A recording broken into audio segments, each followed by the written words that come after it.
आराम से देखते हैं। जबकि आपको रिवर्स, अगर आप यमुना की बात करें तो आपको पहले तो आप जाओगे ही नहीं, लेकिन अगर जाओगे भी तो you can't see anything. Okay, surface में आपको कुछ नहीं मिलेगा। In Dawki river you can see the pebbles, fish आप देख सकते हैं। See what clarity is here.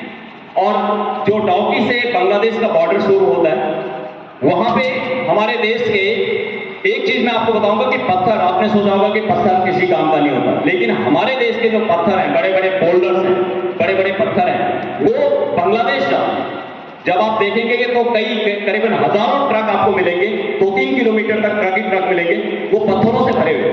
वो पत्थर कहां जा रहे हैं? वो पत्थर जा रहे हैं बांग्लादेश। उनकी जो एक जो कंस्ट्रक्शन इंडस्ट्री है, चाहे वो सीमेंट है या कंक्रीट बनाना है, वो सारी उस पर सर्वाइव कर रही है।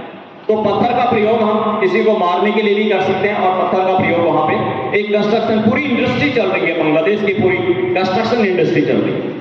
तो इस तरीके से बहुत अच्छी प्लेस है वहां पे।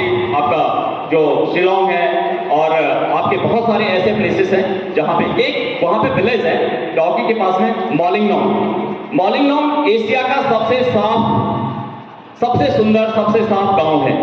मैंने उसको YouTube में भी डाला, अगर आप देखना चाहें आप देख सकते हैं। मॉलिंगनोंग, तो Mawlynnong is Asia's cleanest village. Okay, उसको क्लीनेस्ट विलेज का मिला है। वो विलेज जब आप जाएंगे तो कहीं भी आपको एक छोटा सा पेपर नहीं मिलेगा। मैंने वहां पे बच्चों को खेलते देखा, लेकिन दे वर नॉट स्प्रेडिंग। मैंने बच्चों को वहां पे टॉफी और चॉकलेट खाते भी देखा, लेकिन उन्होंने खा के अपने पॉकेट में उसके रैपर्स रखे, बाद में उन्होंने कहां डिस्पोज किया आई डोंट नो। जब आप विलेज के अंदर एंटर होंगे तो आपकी जो गाड़ी है उसको 200 रुपीज का वहां पे एंट्री फीस है।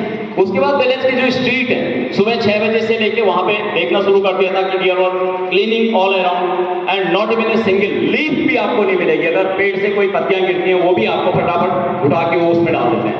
वहां पे होम स्टे है, आप जा सकते हैं, it is close to Bangladesh border. और अभी मैं नैनीताल गया हूं तो खुरपाताल, वहां पे खुरपाताल का जो विलेज है, खुरपाताल इज ऑल्सो विलेज। तो मैंने बल्कि कुछ लोगों से बोला कि उसको भी एशिया का क्लीनेस्ट विलेज होना चाहिए, क्योंकि वहां पे भी बिल्कुल इसी तरीके की सफाई है।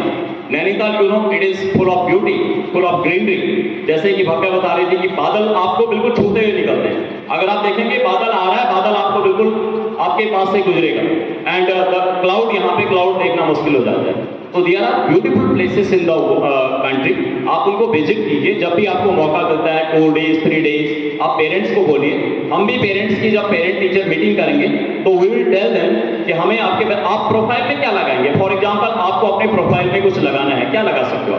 अगर आप कंट्री के बारे में, जैसे मैंने कहा कि मेरा देश मेरी जानकारी, माय नेशन माय नॉलेज, क्या है आप? और इसीलिए मैंने ये experiential learning new education policy का बहुत स्ट्रॉन्ग पार्ट है कि जब हम किसी चीज को एक्सपीरियंस करते हैं उसके बाद हम लर्न करते हैं। हम आपको यहाँ क्लास में बता देंगे केदारनाथ के बारे में, मैलिंगनोंग के बारे में, कुछ नहीं होगा। When you will visit मैलिंगनोंग, when you will visit Kedarnath, जब आप वहां विजिट करेंगे तब जाके आपकी लर्निंग होगी। तो this is called experiential learning. बहुत सारे टीचर्स पूछते हैं, बहुत सारे स्टूडेंट पूछते हैं, sir what is experiential learning? Experiential learning is you learn while experiencing. You learn while you are there literally. You learn while you are there physically. तो ये काफी अच्छा सेशन रहा, लेकिन अब आगे से नेक्स्ट ईयर अगर हम इसी तरीके का कोई प्रोग्राम करते हैं तो मुझे सारे स्टूडेंट्स मिलने चाहिए। एंड मैं टीचर से भी रिक्वेस्ट करूंगा कि